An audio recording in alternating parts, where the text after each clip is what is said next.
El pueblo está pidiendo que nos vayamos ya. Todo lo que estamos viviendo es gracias a Castillo. Antecedentes de la situación política del Perú del siglo XIX. La República del Perú cumple este 28 de julio 202 años de una historia caracterizada. En el siglo XIX se vivió las dictaduras y el terrorismo, en la cual estuvieron marcadas por la larga dictadura civil de Augusto Leguía en 1929, en la cual se halla un país endeudado y centrado de la renovación de las relaciones bilaterales con Chile. En 1930 cae Leguía, resurge pese a algunas interrupciones el militarismo en 1968, tras un golpe de Estado que puso fin al gobierno de Fernando Belaúnde y al general Juan Velasco Alvarado. En 1980 fue elegido Belaúnde como nuevo presidente, en la cual aquí surgió los grupos de terrorismo, como es el Sendero Luminoso y el MRTA, en la cual esto se extiende en los mandatos de Alan García y Alberto Fujimori. Y a lo largo del siglo XX, el Perú conquista avances en materias democráticas como el reconocimiento al voto femenino en 1955 y en este caso también en los analfabetos de 1979, que en su mayoría eran indígenas. En los principales hitos políticos en el siglo XX. Nos encontramos que desde aquel entonces hubo enfrentamientos entre los poderes ejecutivo y legislativo. Asimismo, a partir de diferentes momentos, la historia peruana nos ha dejado diferentes momentos políticos como el auge y la caída de la República Aristocrática, el onceño de Leguía, los periodos de militarismo y el civilismo, el gobierno revolucionario de Velasco y la vuelta a la democracia. Punto 3. Estado actual de la situación política del Perú. La sociedad peruana vive actualmente una incertidumbre política. Desde la toma del gobierno de Pedro Castillo en el año 2021, las inconstancias dentro del Congreso y los demás poderes del Estado, la falta de institucionalidad y la tipificación de clases terminaron por dar como resultado una democracia débil, evidenciando la carencia de partidos políticos que representen de manera realista al país y, sobre todo, demostrando que la corrupción prevalece como una hoja de ruta en un modelo que no funciona. A la vez, todo esto afecta a la economía peruana. El contexto económico indica que algunos sectores no han podido completar su recuperación post-emergencia sanitaria debido a los conflictos políticos y la inestabilidad que atraviesa el país. Para este año, se considera que el crecimiento del PBI será sostenido, mas no acelerado, de un 2 a 3%. Por lo tanto, el gobierno debería centrarse en generar condiciones, recursos y herramientas para desarrollar proyectos que generen sostenibilidad a largo plazo en el Perú y así eliminar la incertidumbre. Nuestros principales actores políticos del Perú. Su labor de estos partidos políticos es brindar importantes beneficios a la población a través de la representación ciudadana. En la actualidad son 12 partidos políticos que poseen inscripción vigente. Estos partidos deben encontrarse inscritos en el registro de organizaciones políticas. A continuación mencionaré los 12 partidos vigentes. Acción Popular, Alianza por el Progreso, Avanza País, Frente de la Esperanza 2021, Fuerza Popular, Juntos por el Perú, Partido Patriótico, Partido Morado, Perú Libre, Podemos Perú, Renovación Popular y Somos Perú. Estos son los 12 partidos políticos que poseen una inscripción vigente. Haciendo un resumen entonces acerca de la situación política en el Perú, vamos a mencionar que han transcurrido 20 años de lo que va del siglo XXI y con ello el Perú ha pasado por diversos acontecimientos políticos de manera negativa y positiva. Vamos a mencionar entonces a los mandatarios que han pasado por este periodo que ya se mencionó con anterioridad.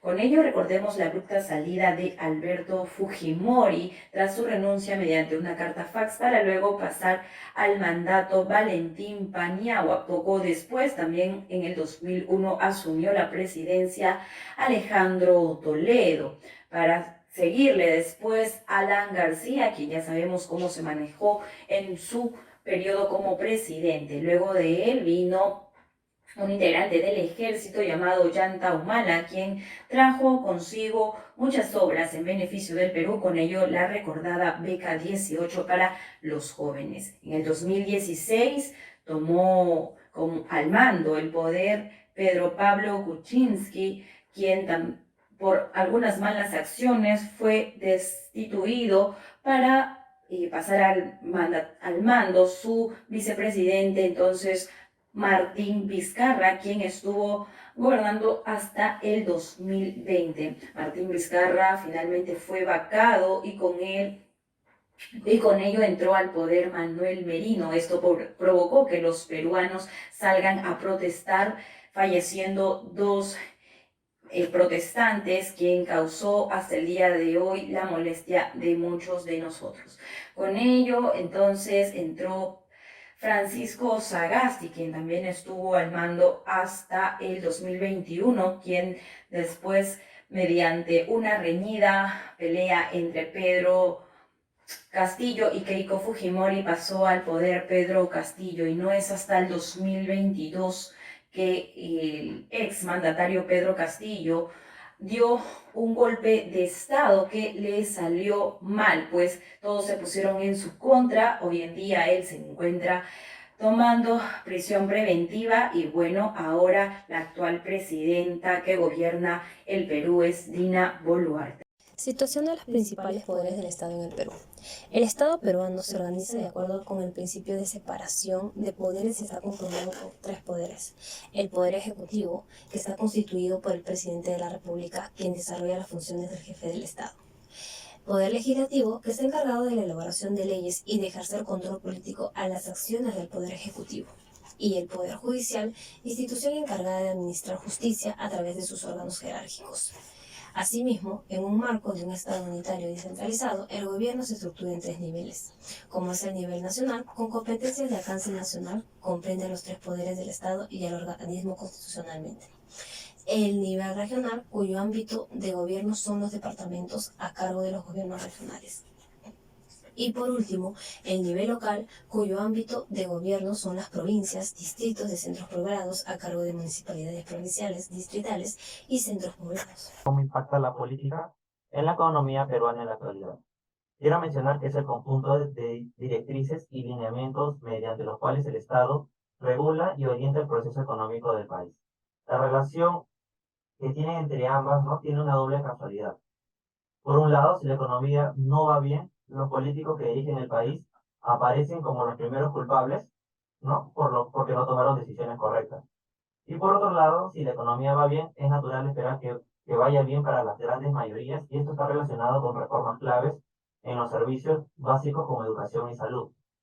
Ahora bien, en la actualidad hay dos procesos que nos han golpeado al mismo tiempo. Por un lado se tiene el alza de precios, ¿no?, de los insumos internacionales, y por otro lado está el alza, ¿no?, del tipo de cambio. Sobre el primer proceso no hay mucho, ¿no?, que podamos hacer, pues se trata de productos cuyos precios se dictan de manera global, más o menos montos fijos.